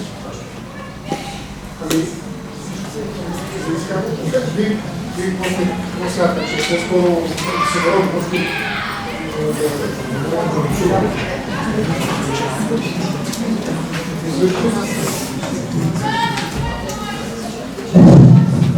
Аз предполагам, че въпросът са свързани с кандидатурата, но ще отговоря по същество, защото очевидно има любопитство към това, но всъщност може да видите противоречие, може да видите. Вие виждате противоречие или не виждате? Виждате по-скоро. Да. Със сигурност има и противоречие, но бих казал, че реалността като шоу, наистина това, което превръща това предаване в гледане, то се подава точно така. реалността като шоу? Не е ли шоу реалността? Някакви части от нея. Те, които са безинтересни, когато спът хората за 8 часа на истината. Те го трябва, защото не е шоу, това е реалност не е. Но има някакви парчета от тази реалност, това е шоу. В този смисъл, кадрират реалността, така че трябва да е интересно да наблюдаване, т.е. да е шоу. И в този смисъл може би няма противоречие. Но да, има и противоречие, защото 58% от реалността не е никакво шоу, и се страдания, както казвам. И още ред други шоу не работят. Така че, очевидно, двете неща са, както казват Дарин, може да се съгласим, може да не се съгласим. Аз вървам това. Според мен реалитито усилва шоу. Значи, тъкмо защото е реалити, т.е. иска да повярва в момента, нали, предаването иска да повярваме, че това е реално, това е част от реалността и тъкмо това усилва ефекта на шоуто. Нали? Те взаимно се усилват, така че този оксиморон е търсен преднамерено, според мен. Колеги, давайте, питайте, скарайте ми се, кажете, че говорим тъпоти.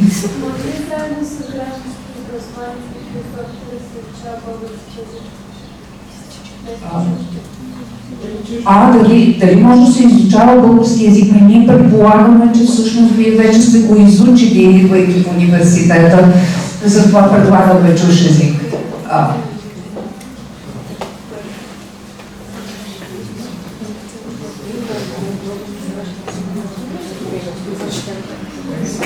Примерно български език и гражданско образование. Може би има такава специалност също. Но тя не е част от това, което ние правим в нашата катедра. В гражданското образование и в философията това е хибридна специалност, която е между двата факултета. Така че тази част отново си е наша. За БЕГО говориш. Да, за български език и гражданско образование. Да? Това е, може би, което искате вие и което търсите. Има такава специалност, бакалавърска програма, която се нарича български език и гражданско образование. Понеже беше такъв въпрос. Да, казвай. Специалност психология и педагогика. Дали има специалност психология и педагогика? Да. И след това се специализира като педагогически съветник или психолог. Питате дали има такава? Да. Ами, не при нас. При нас няма. Точно така формулирано. А по-отделно? И по-отделно няма. Давайте, да. Аз желая да попитам, като се започнат тук годините, когато учим, какъв етап се започва да се учат езиците? Примерно, напреднал етап? Самото начало, от първия семестър. Ето имаме колеги от гражданско образование, спас, например, те могат да кажат Спас, кажете, моля. Чакайте да ви дам микрофона, извинявайте. Нека да ви чуят. Спас, наш студент в бакалавърска Значи, по принцип, езика се изучава от самото начало, но естествено различно в различни степени. Примерно, първи семестър ще изучавате по-общо лингвистични предмети, нали, какво е език, те са по-скоро философски, колкото са езични, нали, какво е езика като система, като цялост. И по-нататък, примерно, ще учите лексикология на английски. Естествено, от самото начало да имате един практически английски, който, в зависимост от какво ви е нивото като цялост на специалността, нали, на колегите как сте, ви се дава, нали, ще го изучавате в даден етап. Примерно, ние така средно аритметично го изучавахме B1 почината. И така постепенно с годините, като се минават учениците, ще го изучавате на по-горни нива. Но да, сега ще го учите още от начало. Благодаря.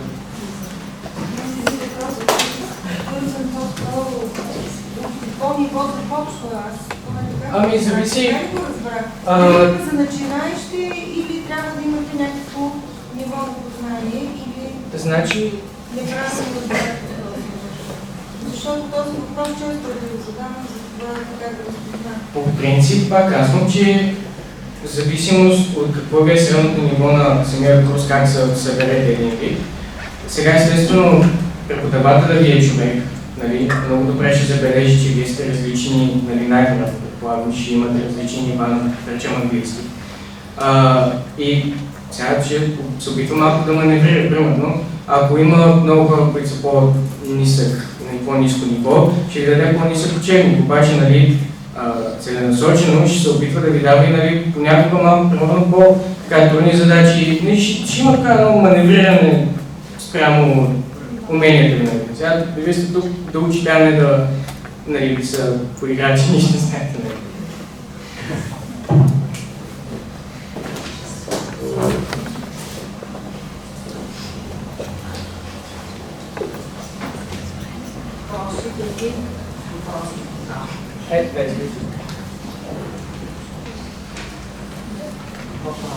Нагоре.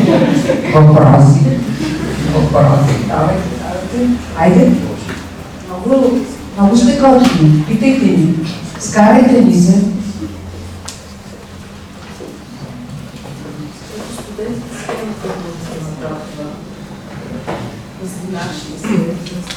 По принцип, аз като студент вече забелязах, че като се записахме, имаше малко така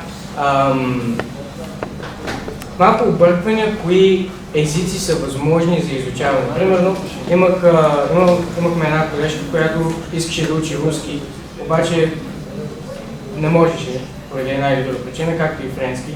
Но имаше малко така конкретни езици, които могат да се изучават, ако можете да кажете по-точно, или просто това е било за конкретен етап, може би. Стойче?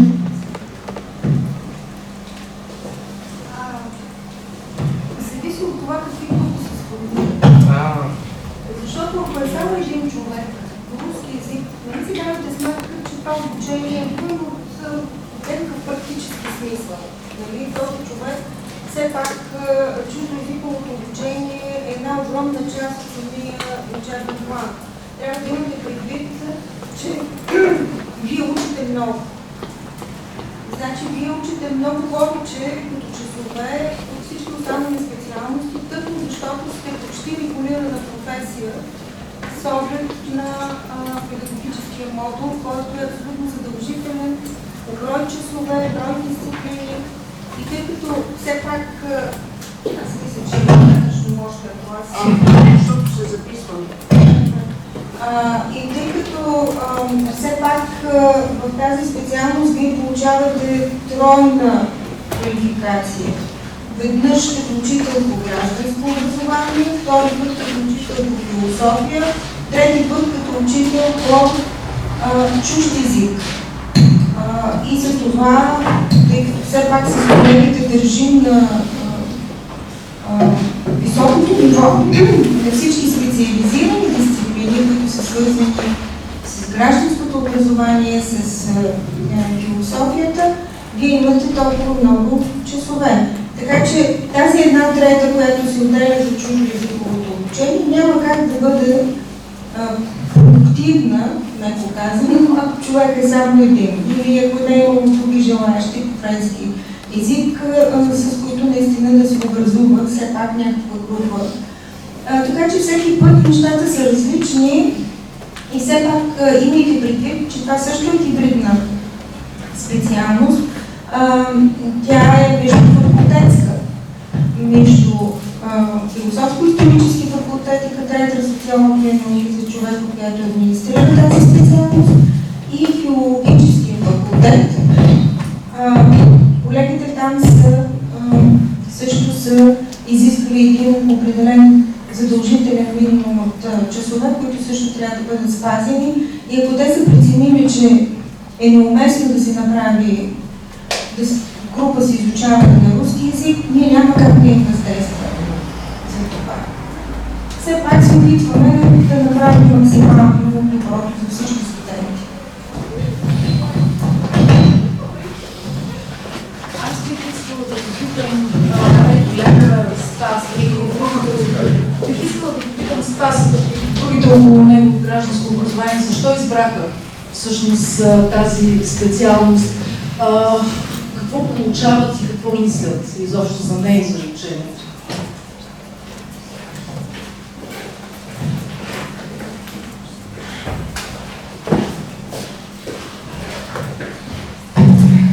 Ами, ще започна аз, ако иска колежите да отговоря на този въпрос.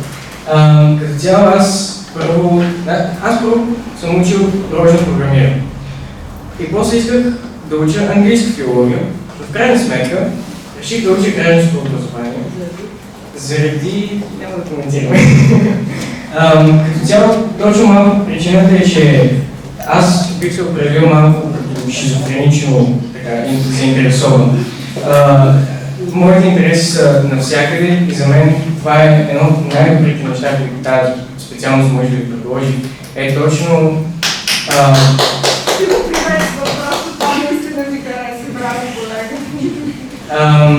Защото в смисъл, нали, най-малкото, ще дам един реален пример. Има колеги тук в философията, от тях има един колега, те са предатели. И един от тях записа философия, нали, ще иска да занимава с философия, 20 хора. И записа междувременно още един бакалавър, български филолог. И реши, че ще става филолог. И магистъра му ще бъде фонетика. И сега, естествено, това нещо може да решите и вие, без да записвате 5 бакалавра едновременно. Можете да си изкарате гражданското на ковчето и да продължите гражданско образование, нали, философия.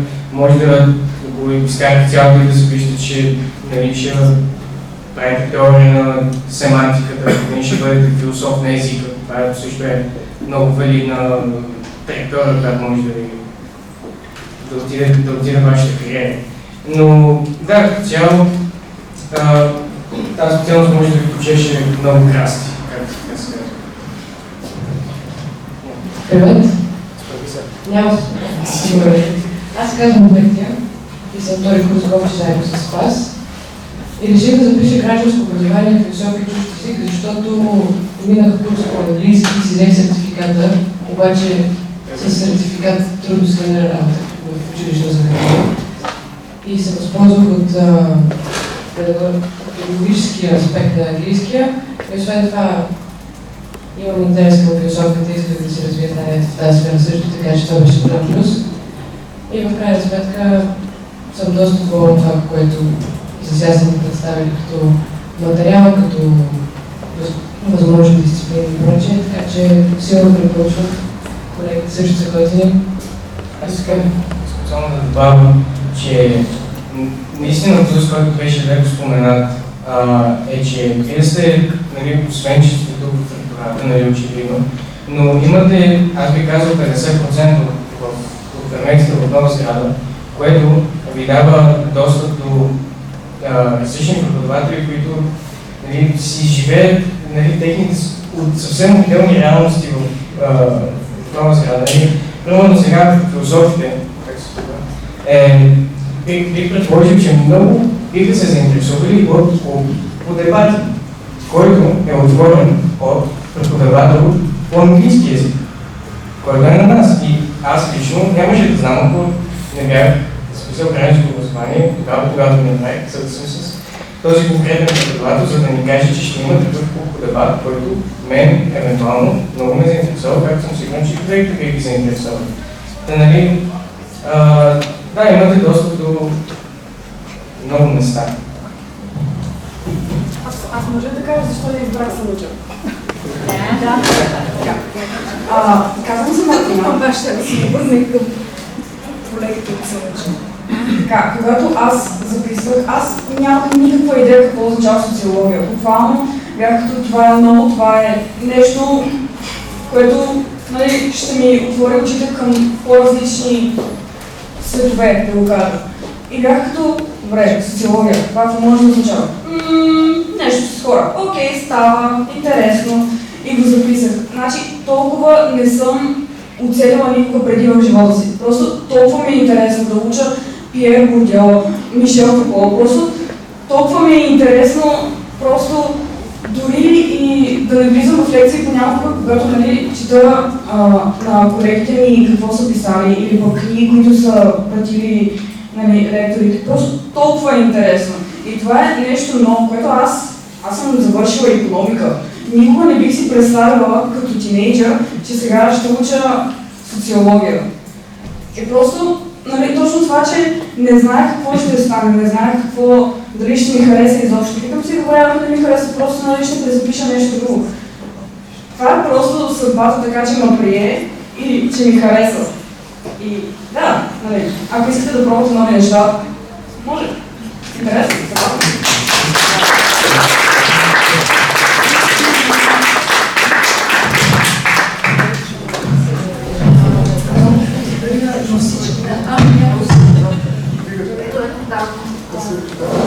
Зад нас.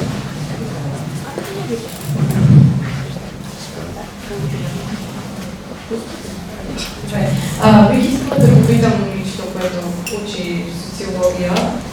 Например, кажи ми някакъв урок или лекция, която сте взели наскоро. Просто пример.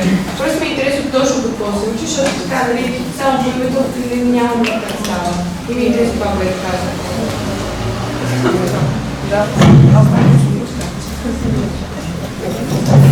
Следната лекция, която си спомням от до, беше психоанализа, защото ми беше просто толкова интересно.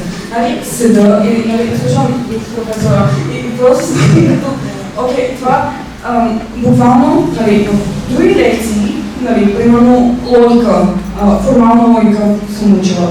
И същевременно, нали, това беше предишния курс, и същевременно да прескочим така на психоанализа в сегашния курс. Те са различни автори, нали, това. И така, добре. Много обичам да говоря. Спомням си как говорихме за психоанализа, за сънищата. Нали, части от деня, когато сънуваме, когато сънуваме кошмари от предсъзнание, от несъзнание, как отива в предсъзнание, обаче почина цензура и, нали, трябва да се прескочи тази цензура за това, когато съня. Когато, нали, нещо от несъзнанието иска да дойде в предсъзнанието или в съзнанието, тази цензура не му позволява и някакси го превръща в кошмар. Така, примерно, като сънуваме, не си позволяваме шоколад, то точно това беше, нали, пример в лекцията, не си позволяваме шоколад и изведнъж сънуваме как ни преследва, примерно, мечка в лилав халат. Нали, това е очевидно милка, нали, шоколад. И точно това, че не си го позволяваме, че е в несъзнанието и идва в предсъзнанието, защото, нали, все пак трябва да се изкара някакси това. И идва като кошмар или пък хистерия, когато, нали, вече говоря на твърде много. Така, да, добре.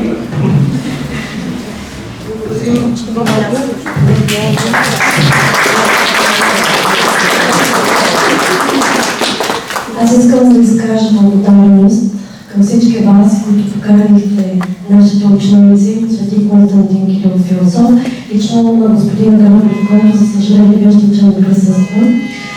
Смятам, че беше изключително полезно това посещение. Да, децата ни се интересуват как биха могли да се реализират след тази бакалавърска степен.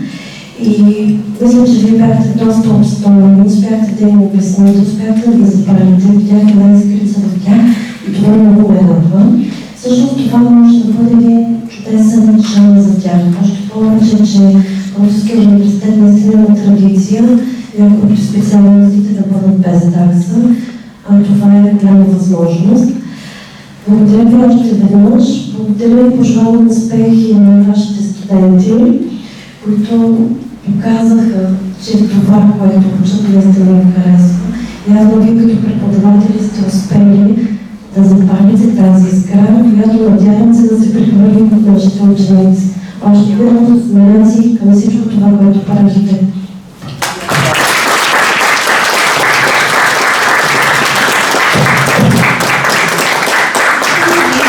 Благодарим, че дойдохте и че ни слушахте с интерес. Искам да се обърна към вас с предложението да продължим да си общуваме и да се срещаме, може би вече на ваш терен, да дойдем ние на гости с някакви интересни теми. За нас ще е супер приятно това, ако за вас е интересно да искате. Само да уточня, че сме трима преподаватели, като не може без микрофон. Имаме ваш възпитаник. Ваш възпитаник на магистърската програма, госпожа Шопова, която води философия и гражданско образование, и госпожа Върчеванова, която е преподавател по български език и литература, в момента учи магистратура отново във вашия факултет. Така че много благодаря. Имаме ваши възпитаници в екипа си и се надяваме някои от нашите ученици да бъдат наши колеги след време, което означава, че бъдат ваши студенти. Благодаря още веднъж.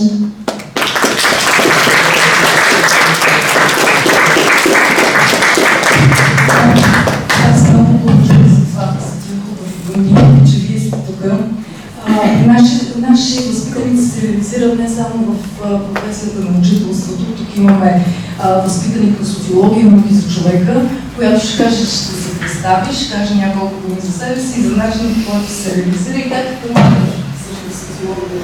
Здравейте, аз искам да отговоря на въпроса какво учим и къде реално може да бъде приложено. От 10 години съм в социалната сфера, от 3 години съм социален работник в комплекса социални услуги или така наречено в едно време дом за деца лишени от родителски грижи. При нас идват различни деца от 5 до 18 години, от различен етнос и с различни проблеми. Съвсем накратко и последно ще ви дам. Примерно статистически методи и класически качествени методи, които се изучават в социология и науки за човека. Къде може да ги прилагаме и къде ги прилагаме? Всяка година правим няколко проучвания между родителите и при нашите деца. Трябва да имаме знанията как да зададем въпросите, как да бъдат структурирани и какви отговори, какво търсим като крайен резултат. Това на терен много помага, ученето на място. Другото, което е област в психоанализата и философия на психиатрията. Имаме наркозависими, които идват при нас, има деца, които имат психични разстройства и наученото ние не сме специалисти, но ни показва къде може да е проблема и какъв начин и подход да изберем тях. Имаме това, което изучаваме, антропология на религии. Имаме деца от различни религии. Когато имаме дълбоките познания, тогава ние може да работим за да може тези деца да нямат конфликти помежду си. Другото, което е фолклорна култура. Всички празници водят се различни теми и обясняваме защо 10 годишно момиче не може да бъде кукер. Примерно. Другото, което е презентационните умения. Всички социални работници трябва по някакъв начин да научат децата на елементарни неща и тези деца много често са неграмотни. Тоест как да бъде направена презентацията, така че да бъде разбрана от по-малките деца и тези, които не могат да четат, да приложим меките умения за да им привлечем вниманието, защото те се разсеят. Те не обичат такива неща, да ги сложиш на стол и там да им говориш някакви неща. Социално предприемачество. Тези младежи, които трябва да напуснат институцията, те трябва да се интегрират в обществото.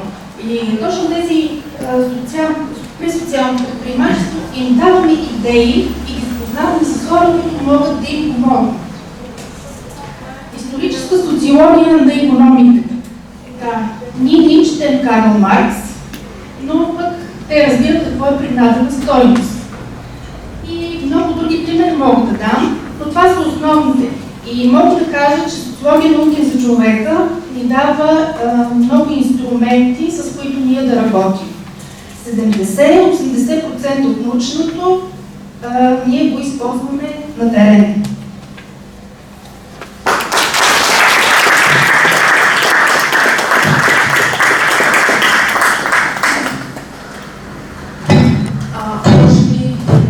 Възпитаници на социология, науки за човека, бакалавърска програма, след това магистри, като Камен, който чуваме много хубави неща от него в преподавателите му за начина, по който прави магистърската си програма, да каже нещо за това, защо избра да я запише магистърска програма по социоанализа. Бакалавърска, магистърска. Моето мнение като цяло ще да ви питам. Мисля, че никой не изучава социология под някаква форма в училищата. Значи, това може би има някаква причина да е така. Защо е така? Социологията е един вид може да бъде погледнат като критична наука. Тя дава много умения, с които не само да боравят професионално, но и в реалния свят, в реалния живот, всекидневието. Другото нещо, което ще да кажа хубаво за специалността е, че тя има хубава базисна основа. В начало се почва дори нищо да не разбирате и да знаете за какво става въпрос. Дава ви се добра основа, която след това може да наградите спрямо своите желания, каквото на вас ви е интересно, както решите да се развиете. Има хубава основа, но границите са много големи в различни посоки, така че ако имате желание, каквото ви е вашето желание, може да комуникирате с преподавателите и да се развивате по този начин. По този начин е интерактивно, има обратна връзка, вие казвате какво ни харесвате в тях, казвате какво ви трябва от тях, да ви дават и така се развивате един вид професионално.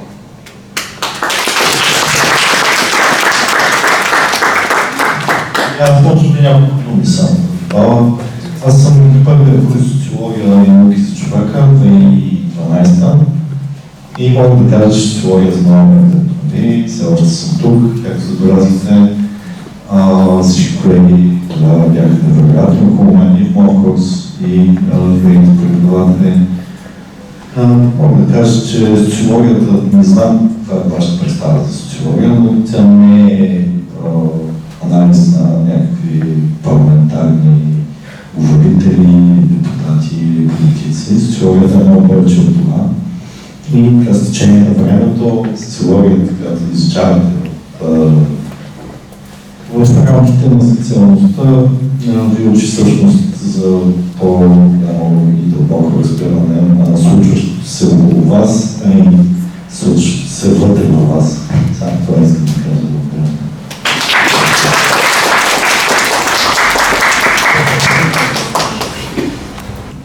Искате ли още нещо да попитате или някой нещо да каже, защото отвън може да пинем Славче, Славки. Така че може да продължим да си приказваме още малко отвън. Ако някой иска нещо още важно да казва сега, заповядайте. Мартина, която беше така любезна да ни обясни за психоанализата и за сънищата, ако може да обясниш защо човешкият мозък забравя около 96% от сънищата, след като се събуди. Питайте професора! Защо си забравя на сънищата? Какво въпрос? му една минута да каже всичко по него. По различни причини. Но огромна част е свързана с съпротива спрямо неща в нас, които не можем да приемем.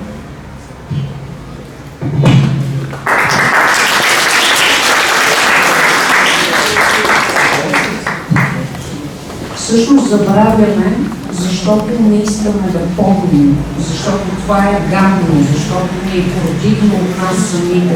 Изпитваме вина, срам и така нататък. Това се прави. Моля? Значи го помните, що казвате, че е по-добре.